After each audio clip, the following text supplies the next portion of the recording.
Hari Om. Hari Om, sir.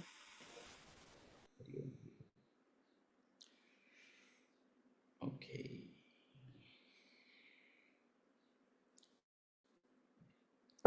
Let's see everyone's faces. This is Monday morning. Why is everyone's camera off?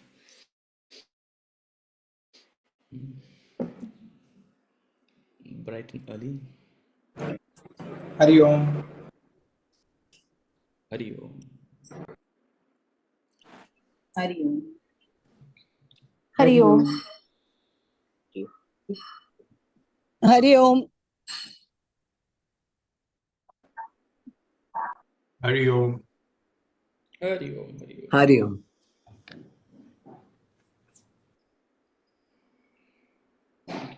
First it.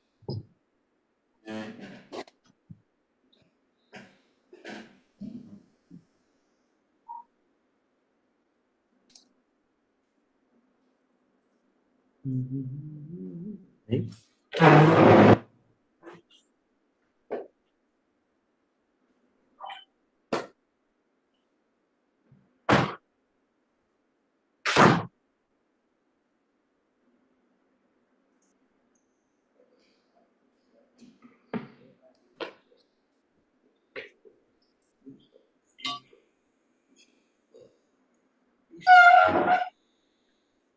A self-realized person and totally self-sufficient enjoys absolute independence. Whenever one then happens to you, the outside world of the qualities and energy, for victimization is your immediate identification with the body, mind, and intellect.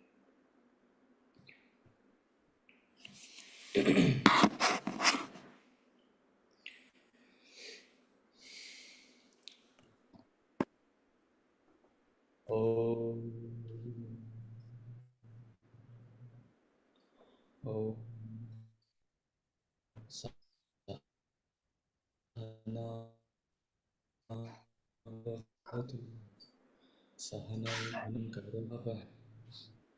Te Navadvitam Svinadudvishabhai.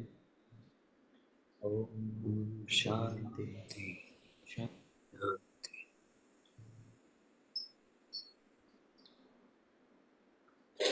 Okay, we'll start with any questions if there are.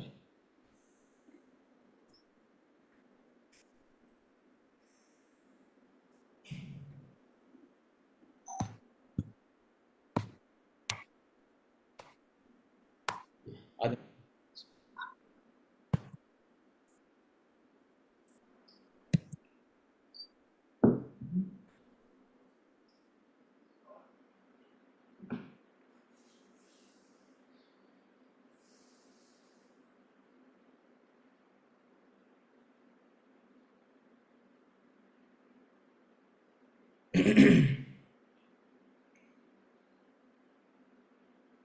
Okay. Let's continue from where we left off. We were discussing the concept of self-sufficiency. So, in describing the traits of a self-realized person, or in general terms, a spiritually evolved person, a self-realized person is just a completely spiritually evolved person. That's what it is. It's like 100% spiritual evolution. So, anything you read out here, any of these concepts, where it is present in an absolute sense in a self-realized person, it is present in a relative sense in a spiritually evolving person. As you evolve, you develop these traits. You develop a sense of internal power, a poise, an influence upon others. You develop a sense of universal love, a capacity to empathize and be one with all beings. you gain a deeper and deeper understanding and a visceral understanding of the nature of the world. As I said, it begins with some information, it develops into a suspicion, then it grows into a conviction until it reaches that state of a realization. And then we start talking about self-sufficiency. So this idea of self-sufficiency, it's there in a self-realized person in an absolute sense, and it is there in a spiritually evolving person in an increasing sense. Means you're more and more self-sufficient. The opposite of self-sufficiency is dependency. So let's first understand what is self-sufficiency. Um, See, when we talk about any of these traits, we're not asking you necessarily to mimic it, right? You have to be conscious of where you are. But the idea of if less be possible with less, if less be possible with less, you have to get a realistic understanding of where do you stand? What is it that you're dependent on? Right now, we're all in a relative state of peace. What if we were sitting in Israel or Gaza right now? Thank you so much. I can't come to class this morning. Why? Because there's bombing near my house. That would be our state.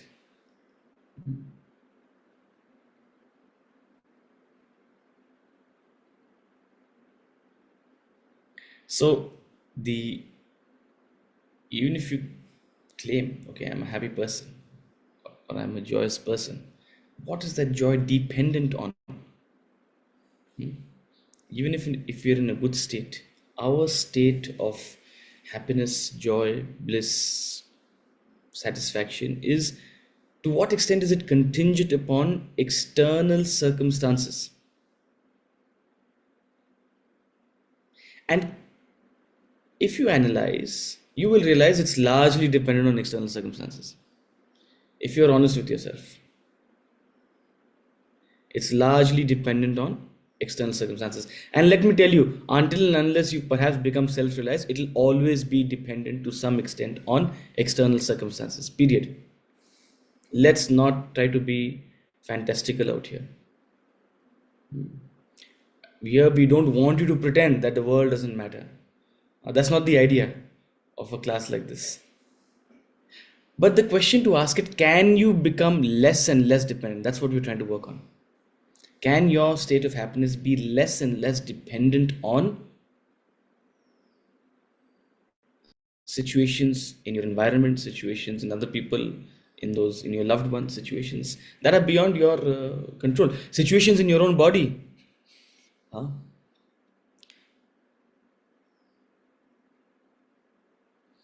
Today your fever is normal, that's why you're happy.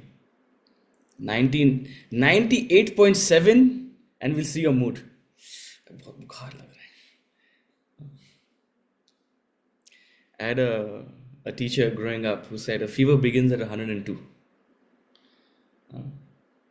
Fever begins at 102.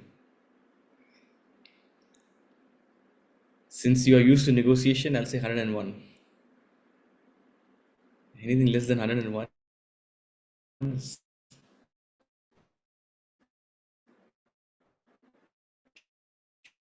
shouldn't be whining. This is in your body, you have to treat as an external situation, a situation that is happening to I think outside you in some sense. You have to have that objectivity even to your own body.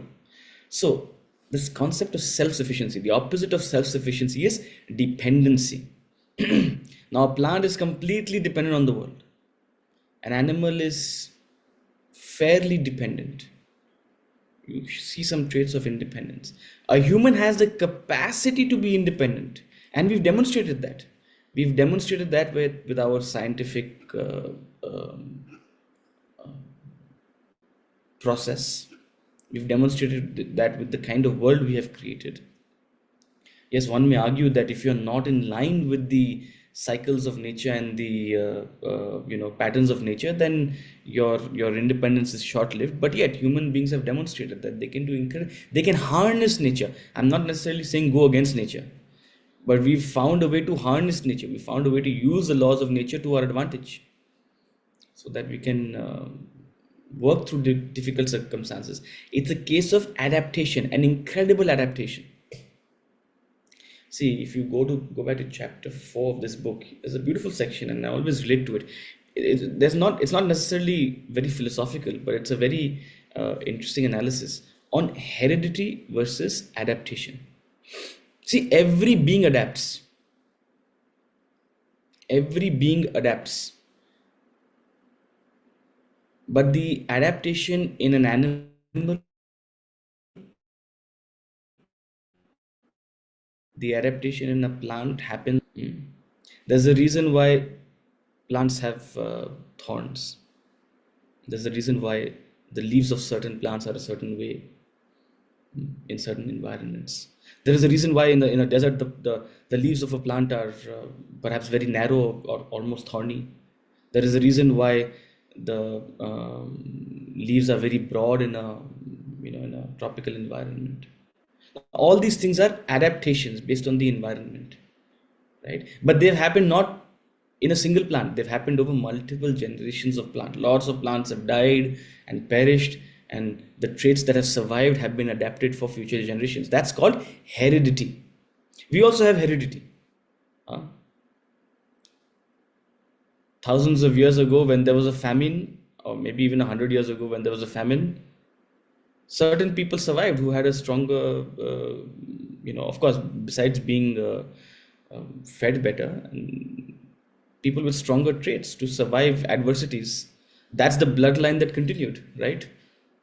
So weaker bloodlines got moved away, stronger bloodlines evolved further. So that sense of adaptation, that sense of heredity happens in human beings as well, just like it happens in plants and animals. But humans have a further capacity to adapt. It's called to evolve. It's called adaptation, and that adaptation happens with the buddhi.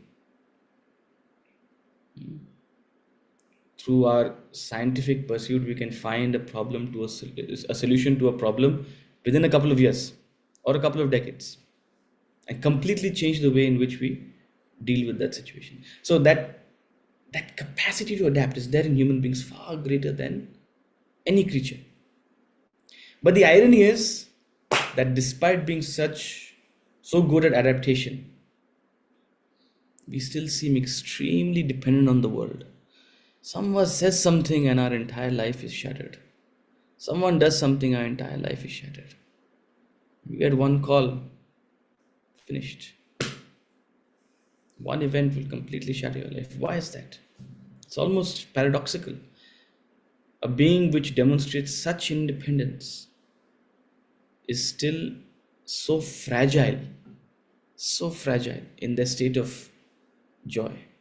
Please understand, please appreciate how fragile your happiness is today. This morning we've all woken up happy, relatively.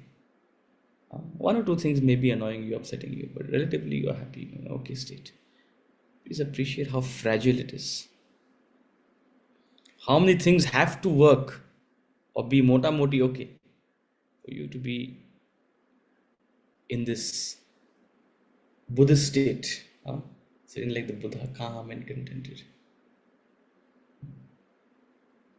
So are we truly self-sufficient? So he was talking about this idea that it's ironic that despite being capable of self-sufficiency, human beings are still very, very dependent on the world. And why is that? He talks about a process of your constant attention and attachment to your material equipments. You're attached to your body. So whatever happens to you, it happens to you. You're attached to your mind. So whatever your mind is feeling, it happens to you. See, the nature of the body is to suffer pain and experience pleasure. It's the nature of the body. The nature of the mind is to experience joy and experience sorrow. It's the nature of the mind. But if it happens to the mind, it happens to you. That's the problem. And why is that? The question we are asking is there a way? Is there a way? I'm not answering whether it's 100% possible or not. Is there a way where your mind, of course, can oscillate? It can be joyous in a happy situation. It can, of course, feel deep sorrow in a terrible situation. And yet, not your mind, you, Mano Buddhi Hankar Chittan Naham. We all chant it. I am not this mind, I am not this body, I am not this intellect, I am not this chitta. So there's a separation. You and I keep chanting about it. But do we actually recall? We are not the mind. We are separate from the mind. We are not the body. We are separate from the body. So whatever happens to the body is happening to the body. Whatever happens to the mind is happening to the mind. Is there a way where we can be sakshi to it? Is there a way that we can remain in poise while the mind goes through its fluctuations? We can remain in poise while the body goes through its fluctuations.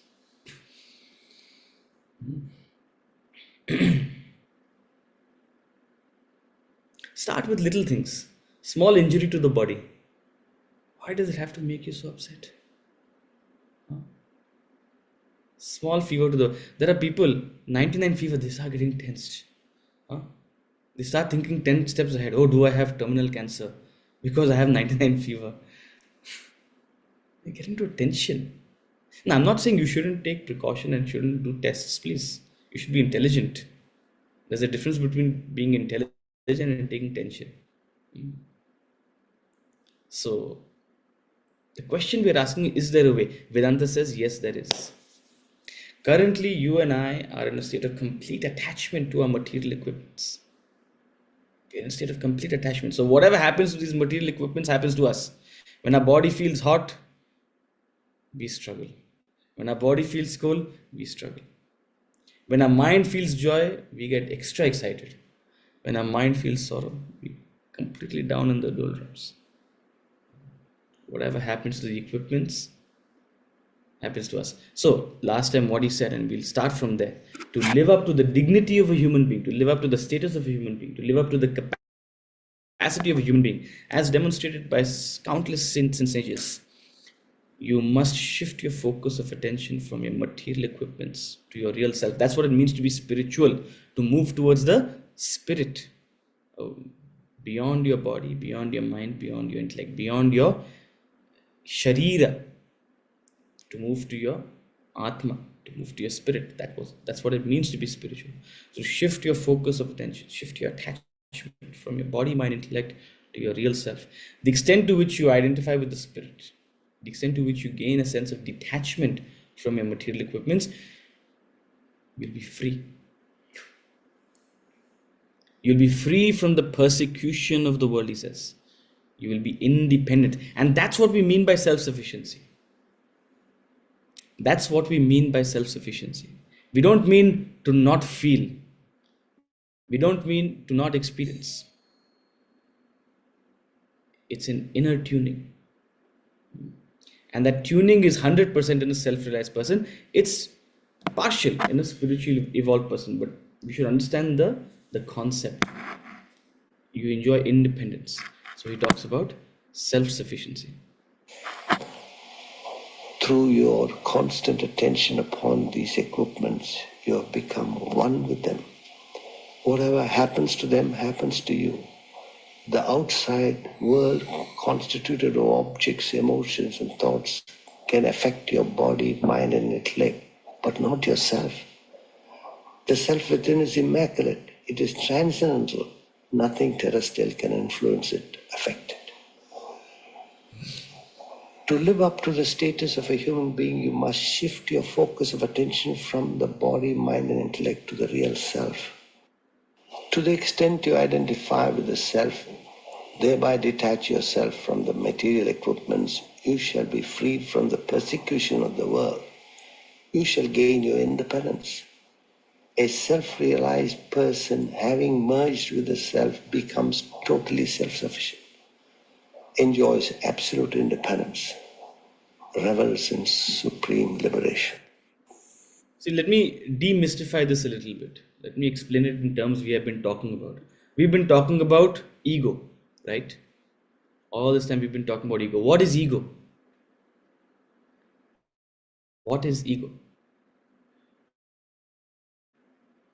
Every human being is a combination of spirit and matter.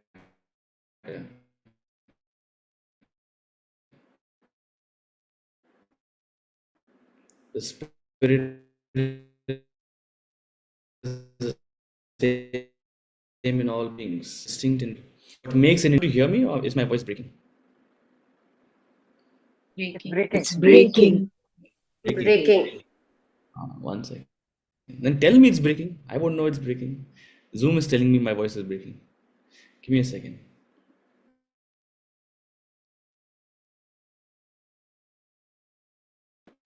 Okay, it should be better now. Let me know if it's breaking still. It's fine now. It's fine. Everyone's faces are frozen though. I can see Yashwaji has a big smile. Okay, It's fine.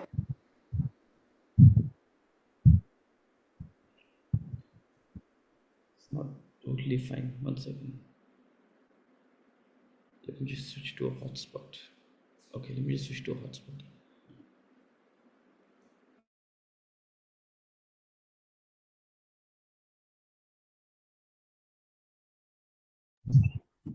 Again, you're still.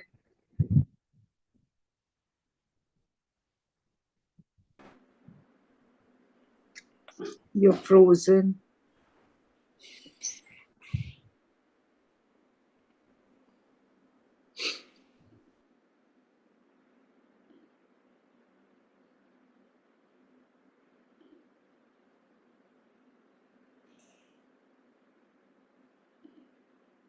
Let me know when I'm back. Now all of you all are moving fine. You are back. You're back. Yeah, you're back. You're back. Thank Yeah. you. Okay, great. ठीक है. So, what is this focus on the material equipments? I mean, it's nothing different than what we've been talking about so far. Focus on the material equipments means nothing other than ego. What is the meaning of ego? And the attention on your individuality is ego. If that attention is exaggerated, you are egoistic. If that attention is reduced, you are less egoistic. You're humble. When you have a view of the totality, when you're able to see yourself as a part of the whole, you are less egoistic. When you see yourself as distinct and different and separate and special, and perhaps your focus is all together only on yourself, that is the heights of ego. So the extent to which your focus lies on me, I. When you say me, what do you mean? My body, my face, my legs, my arms, uh, then my mind, my feelings, my likes, my preferences, my wishes, my wants, my desires, I, my ideas, my beliefs. So that's what it means to have the focus, the obsession on the individuality. The extent to which we're in the rut, we are completely immersed in it. And whatever happens to this individuality, whatever happens to this body, happens to us, happens to you.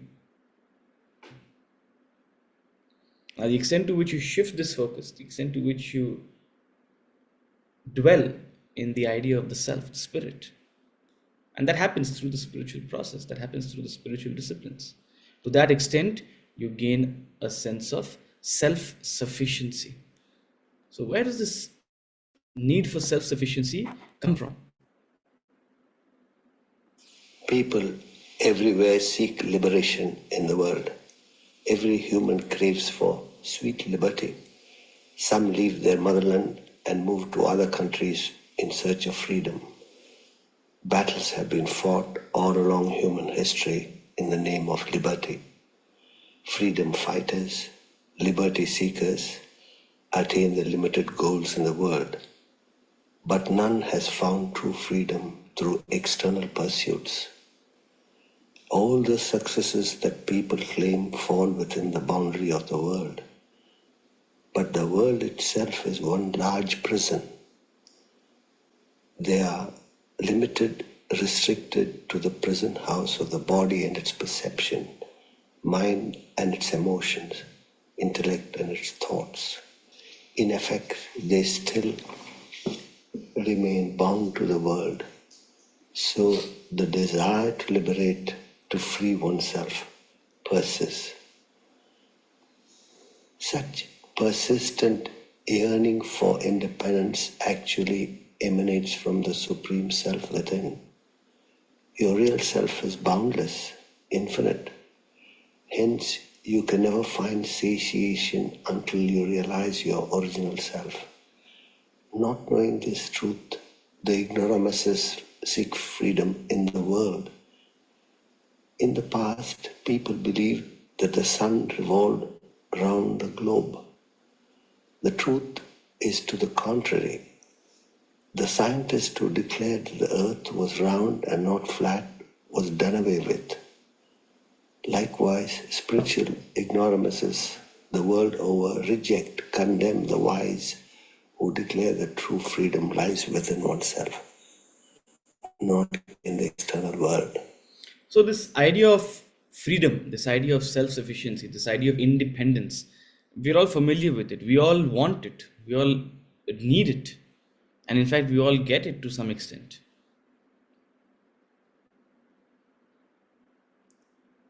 Every child growing up after some point, needs independence from their parents. If the parents are sitting on his back, it's bound to create conflict. Every partner needs some level of independence from the other.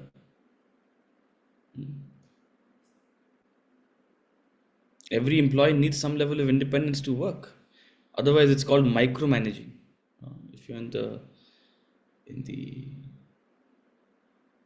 corporate field, they have a term for it. It's called micromanagement.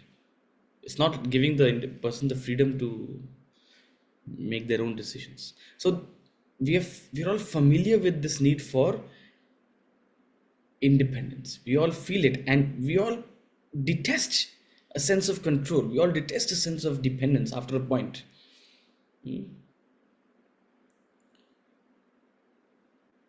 And the independence you and I enjoy today, especially for example in this country, it's come through a lot of struggle and strife. It's come through a lot of pain.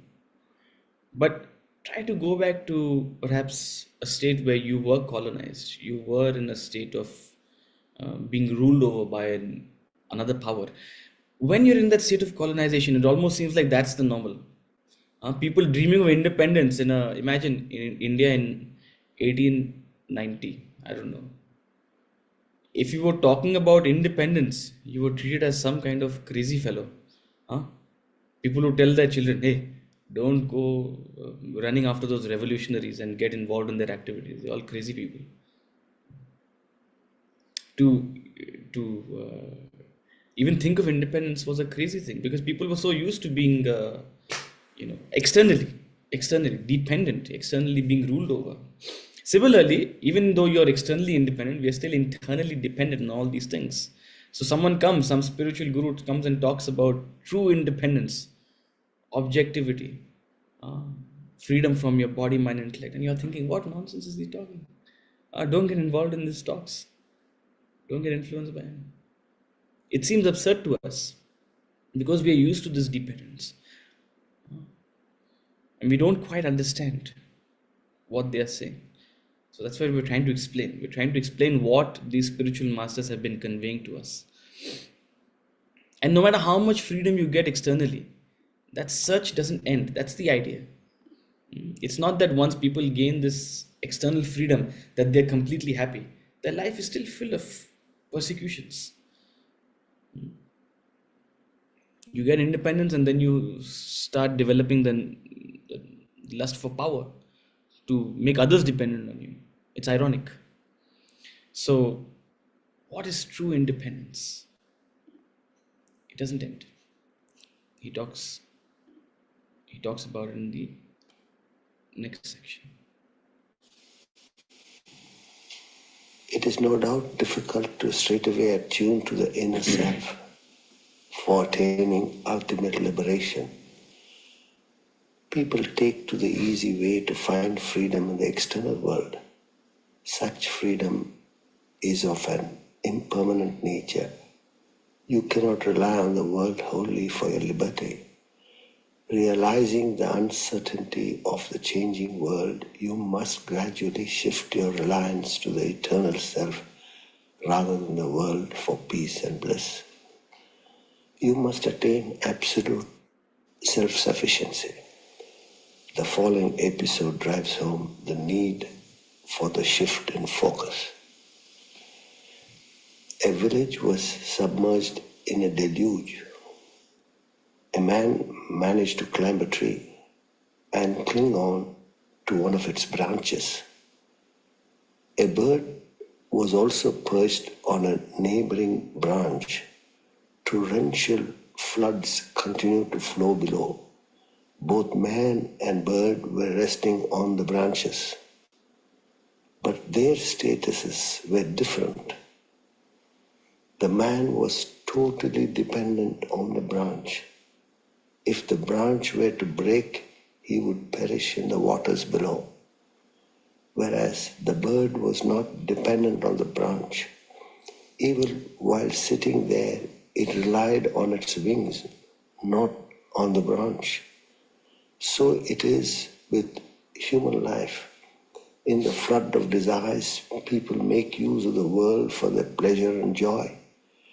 Few realize that they have become wholly dependent upon the changing world. They suffer from mental tension, stress, and strain. And when the world breaks down, they perish. Like the man hugging on to the branch. But a person endowed with self-knowledge is free from tension like the bird with wings. Though he makes good use of the world, he never relies on it. He remains ever attuned to the supreme bliss of his own self, remains wholly self-sufficient. So it's almost see, it's a craving in a in a spiritual person to not be dependent. Huh?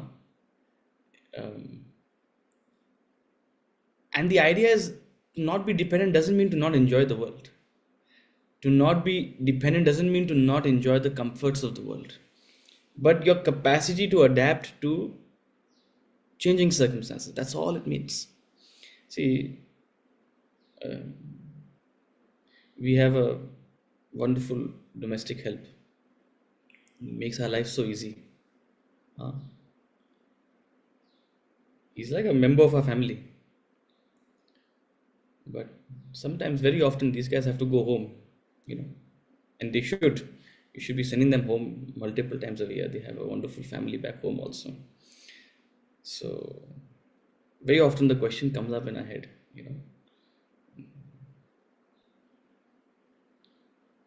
how should we deal with it? And the principle has always been that don't become so dependent on a person that you can't do without them. That's it. That doesn't mean you don't enjoy them. So whenever he goes home, the division of labor happens. Someone does the cooking, someone does the dishes, someone does the laundry, someone takes the dogs on a walk. So the idea is not to deny yourself the world. The idea is not to get away from comforts, but understand that that comfort may not always be there, and it may go and come back again. Can you adjust? Are you that self-sufficient? And that question don't have to answer to me. You have to ask yourself that. That's what a spiritual person craves. That inner understanding that I can do without it. Doesn't mean you have to do without it. Huh? So we adjust, but we have grudges in our mind. That's the problem. We adjust with the situations, with the changing situations. But deep in our mind, we have those grudges. We adjust with our spouse, we adjust with our family, we adjust with our friends, We adjust to the employees. Everywhere we adjust. But in our mind, we have grudges. You have grudges because you expect the other to be perfect or the other to be there. You've not quite understood that things have their own impermanence. See, that grudge can be taken care of with understanding, with if you truly want to get over that grudge and if you truly want to find, right? But it's important to get to this step, that desire for self-sufficiency, that desire not to be, and see, everything can't be bought with money. You can argue, if one person goes away, you should get another worker. Uh, some people try that, but half all Calcutta aunties will agree with me. Now it's very difficult to get some help. Huh? Every auntie is struggling. This person has gone home. How will I get this person now? Now look, okay, scratching their heads. Rashna ji is laughing. Why? Because they are dependent. How will the world? How will the house function? I'm giving a small example, right? So coming back to the point, the concept that self-sufficiency doesn't mean that you don't enjoy the world. Self-sufficiency means that you are independent of it. Tomorrow, if it's not there, you're like that bird sitting on the branch, enjoying the shade of the tree, eating the fruits of the tree. But if there's ever a problem, you're able to fly. That's the idea of self-sufficiency in every arena of your life, with your relationships, with people, with your money.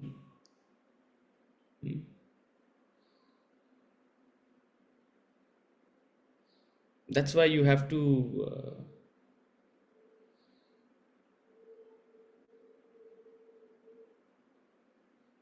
moderate and set your standard. I'm not saying what standard you should set, but set your standard. See, I have a this is something we learned from Swamiji, and so it's kind of stuck.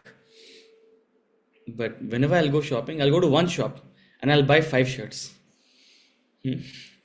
Idea is next 1 year, these 5 shirts should suffice. Huh? Same brand. That should be your standard. See, your standard can be a Van Heusen, your standard can be a Boss. I'm not saying what standard you should have, but you decide your standard. Point is, people who have Van Heusen are craving for a Boss. People who have a Boss are craving for, I don't know, now they're even fancier brands. So, people's present happiness is subject to future acquisitions. Standardized. All of this comes within the idea of self-sufficiency. Set your standard. But this self-sufficiency which you're talking about, this needing more, it's from childhood. You see a small child also, he has 4 toys, he wants 4 more toys, or he sees some other person, kid with a toy, he wants that toy also. उसने तो सीखा नहीं, उसने तो मतलब उसके अंदर में वो चीज रहता है, 3 साल के बच्चे में भी रहता है. That's why a child is born into the world, because they are born with extroverted desires. See, the rare child is a Krishna, who is born with that inner wisdom. So So what I mean that's that striving that, for more, and that's the meaning of this world is a creation of your ignorance. You've landed here because of ignorance.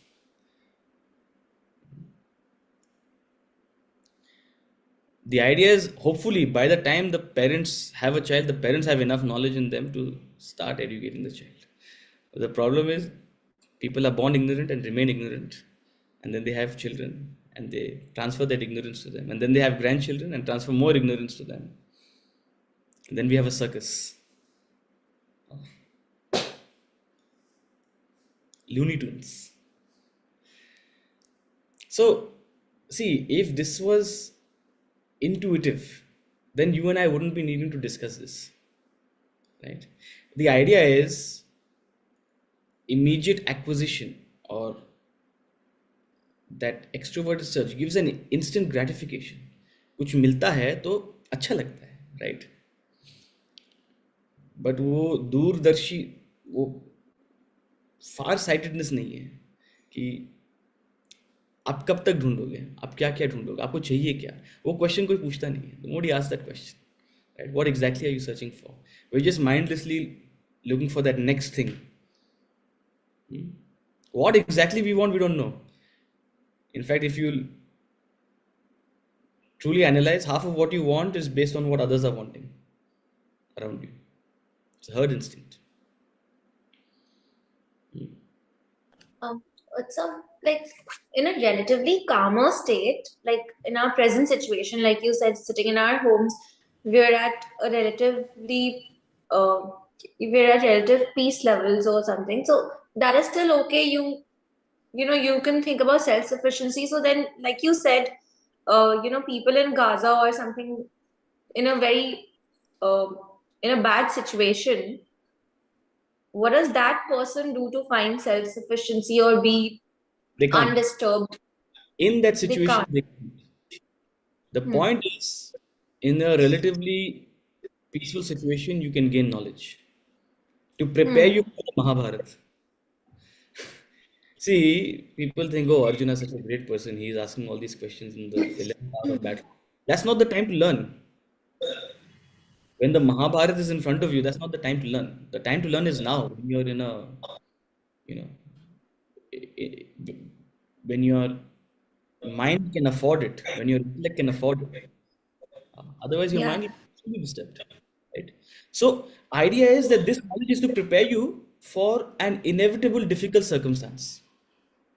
Because life is a flux of change. Today it's happy, tomorrow, khuda na khasta, there will be an eventuality. There will be some situation.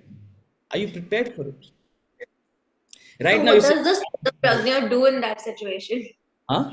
Like when say you're prepared, say Huh? you become self-sufficient and your mind is prepared now, and Hmm. you're faced with a calamity in the future, no, Hmm. or whatever. There is a self-realized person in Gaza right now. So like Forget self-realize. Arjuna asked, "Uska kya bhasha hai? Uska kya?" Hmm? Even a forget self-realize. Even a spiritually evolved person is a rock, is a pillar of strength in that situation. Hmm? To them, his love, his heart, his griefs forgiven. He'll be a pillar of support for the struggling society, emotionally. He'll be a source of endurance. He'll give them, to those who seek intellectual wisdom, he'll give intellectual wisdom. To so those who seek emotional support, he'll give emotional support. He'll be an organizer of people, in that difficult circumstance, right? Point is, in a challenging situation, are you the one who is buckling and losing their head and you know completely um, crumbling in the situation, or are you able to withstand it? At the extent to which you have wisdom, you'll be able to withstand. If you're perfect in your wisdom, you'll be able to guide, right? Yeah. um, but the idea is, this knowledge is to prepare you for the good and the bad, and it can be gained only when there is a state of relative peace. The battlefield is not a place to gain knowledge. Perhaps a battlefield is a place in which your knowledge um, perhaps becomes deeper. Huh? You actually have see, very very often I think to myself, why did I go to the Vedanta Academy? And it's actually because I had to live my life, right? In that time of peace, in the innocence of youth, you gain knowledge. You don't truly understand. Okay, you understand it intellectually, you understand it conceptually, but you see it play out through the course of your life, through the varying ups and downs in your own life, and you're like, okay, I'm so glad that I got that insight 10 years ago, 15 years ago.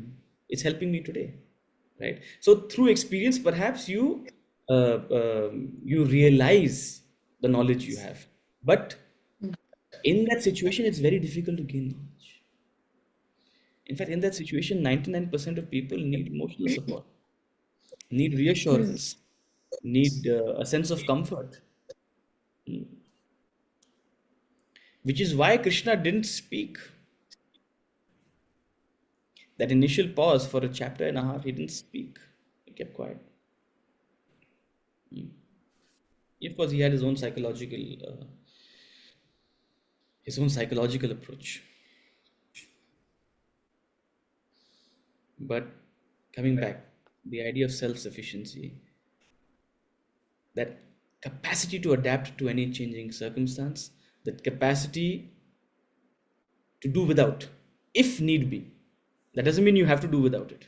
That doesn't mean you have to live like a pauper. Some are born in the worlds of kings, some are born in the wilderness. Depends on your environment, depends on your circumstances, depends on your obligations. But that capacity to do without is self-sufficiency. As you grow spiritually, you become more and more self-sufficient. You're independent. And more than physically, it's mental independence. It's a beautiful trait. It's perfected in a self-realized person. Now he moves on to fulfillment. The next concept is fulfillment. So a self-realized person, a spiritually evolved person, has incredible power and internal power, bears universal love and universal empathy, has incredible deep insight into the reality of life, deep knowledge, is self-sufficient, and is completely fulfilled. Happy, fulfilled, what you and I want to be, he is that. So what is this fulfillment? His fulfillment, the bliss of self-realization, is infinite. A person who revels in that state of bliss remains absolutely fulfilled. The greatest happiness that the world can provide cannot enhance his bliss, nor can the deepest sorrow diminish it. That state of supreme fulfillment is inconceivable. It cannot be captured in words. Reveling in absolute bliss within, the self-realized remains wholly satiated, fulfilled. He requires nothing, aspires for nothing, no physical pleasure, no emotional joy, no intellectual satisfaction can augment his state of supreme bliss. Alexander the Great, Emperor of Greece, came to India. He had a desire to meet one such sage. He was led to the bank of river Indus. He found a sage lying on the ground, basking in the sunlight, bare-bodied, barefooted. The emperor was thrilled at the sight of the holy man. He requested the sage to accompany him to his country, offered him wealth, power, pleasure for acceding to his request. This sage smiled at him. He told him he had everything. He was everything. He was everywhere and did not need anything, nor wish to go anywhere. Alexander insisted that he accede to his request. The sage laughed at his immaturity. The emperor felt insulted. Acting impulsively, he imprisoned the sage. The wiser counselors warned the emperor of the consequence of such a sacrilegious act. Alexander took the advice. He realized the seriousness of his offense. He went up to the prison. There was the man, relaxed, gazing at the sunbeam coming from an opening above. The emperor sought the good man's pardon and beseeched him to accept a boon. The sage reiterated that he required nothing, but the emperor reverentially pleaded with him to accept it just to satisfy his conscience. The sage was impressed at his devotion. He complied. In that case, dear king, please take a step aside and let the sunbeam fall on my eyes. Is So, of course, this is a parable. I don't ask me whether this happened or didn't happen. But if the king, forget a king, if Mukesh Ambani came and asked you, what do you want? Yasho, I know you are a very trusted shareholder of Reliance, holding the shares since 1990. Uh, I want to grant you a boon. Ask for anything. That's like the king asking the sage, what will you ask for? Actually, I have this property in Bombay that's in dispute. I know you're a powerful man. Please get it sorted. Uh,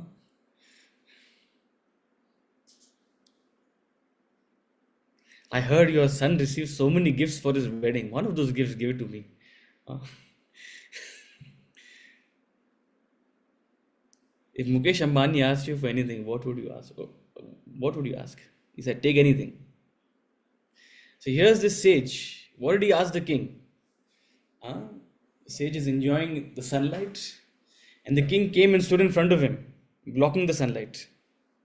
Imagine Delhi ki sardi mein, beautiful sun falling on you, and somebody comes in front, and the king is asking, "What do you want, sage?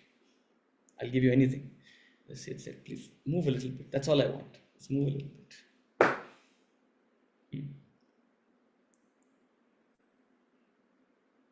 See, this concept of fulfillment again is a very misunderstood concept. Okay, we're not we're not expecting you to pretend that you're fulfilled. Please, nobody. I don't want you to put up a sense of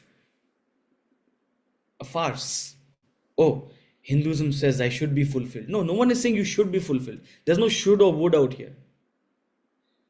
The idea we're trying to explain is as you evolve, you become fulfilled. We're not saying you should be fulfilled to evolve. No. It's not that you should be fulfilled to become evolved. It's quite the opposite. When you're evolved, you become fulfilled. So don't sit and pretend, oh, according to my scriptures, I should be fulfilled. No. In fact, it's a big misunderstanding. Very bright and energetic youngsters ask this question always. Sir, that drive to achieve more is the very spice of life. How can I pretend that I'm fulfilled? If I pretend that I'm fulfilled, I'll stop living. Absolutely correct. It's your yearning for more that keeps you going in life, right? That keeps you achieving more. So we don't want you to have a false sense of fulfillment. This concept of fulfillment is far deeper because here is a culture which shows you the end of the journey. See, all the fulfillment we seek is external, right? And there should be no end to external pursuit. Please. It's a very controversial thing to say. There should be no end to external pursuit. If an individual ends external pursuit, their life ends. If a nation ends external pursuit, their life ends. That society will crumble.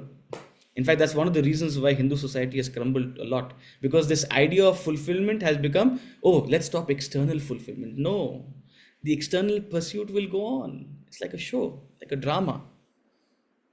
We need to rather inculcate a wisdom.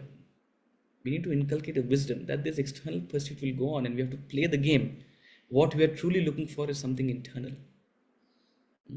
And the beauty of this tradition is that it shows you a journey, an inner journey, which leads you to the culmination of fulfillment, Vedanta, the end of the journey, the end of your quest. So while this external journey continues, you also embark on this inner journey, which is far more important, which is far more meaningful, which is far more satisfying. And this inner journey actually helps balance your outer journey. When all the stakes are on the outer journey, when all aap dagmagate ho, when you place too much of your happiness, when you place too much of your joy on the external acquisition, it actually acts against you. See, we're in the Olympics right now. It's a great I mean, this concept is it's a great demonstration of this very concept. If that external acquisition means a lot to you, if that gold medal means a lot to you, you'll not win. Why? Because the moment it comes to that final round, if you've been watching all the archery and the shooting, I've been watching it very intently. Yesterday only, there was an Indian. And see, this is not a criticism, because these individuals are extremely skilled at what they do. But it's perhaps worth analyzing what happens. You see these Chinese and the Japanese, even if they are back in the last 5 shots, they'll shoot perfectly. Yesterday it happened. This Indian fellow, he had 55, there were 60 shots in total. 60 shots in total. After 55 shots, he was in second position. After 55 shots, he was in second position. He shot beautifully. He would have, in fact, if he shot his last 5 shots like he shot the first 55, he would have ended up first. What happened in the last 5 shots? He bungled up. He dropped 5 points. He came ninth. Didn't qualify. What happens in that last 10 seconds?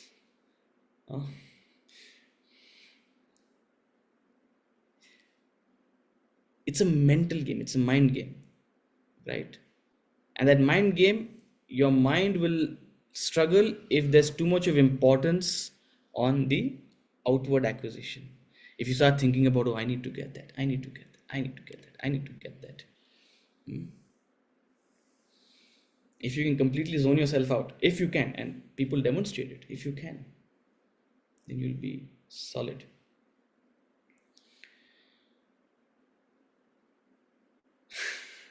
See, someone posted the other day. I mean, of course, it's incredible. The power of this knowledge is incredible. Our bronze medal winner, Manu Bhaker, said she was quoting the Bhagavad Gita after her victory. So we all started celebrating. Yes, Bhagavad Gita, as if we're all, great students of the Bhagavad Gita. So someone posted on Twitter, someone celebrating Bhagavad Gita. This person who won bronze is saying Bhagavad Gita. So someone commented saying, but Bible won gold. But Bible won gold. See, we all celebrate the Gita, but we don't follow the Gita. That's the problem. One person following the Gita reached the bronze medal. If 100% persons follow the Gita, there's no doubt we'll win the gold. Okay? And follow it to perfection. So it's high time we appreciate this treasure we have and utilize it to take ourselves forward. This idea of fulfillment, we'll talk about more in the next session. But it's very important we understand these concepts. So I hope you've understood self-sufficiency now, right? The idea of self-sufficiency is not to do without. It's not to be away from the world. No, it's that capacity to be independent while you're enjoying it. Tomorrow, when the circumstances change, if ever there is an eventuality, if ever there's a difficult situation, you're able to adapt to you're able to rise to the occasion. That's self-sufficiency. Beautiful idea. We'll talk more about fulfillment in the next class. So with that thought, we'll conclude today. Thank you so much for joining, and we'll see you again on Wednesday morning. Again, not Thank you. Thank you. Thank you. Hari Om. Hari Om. Thank you. Thank you. Thank you.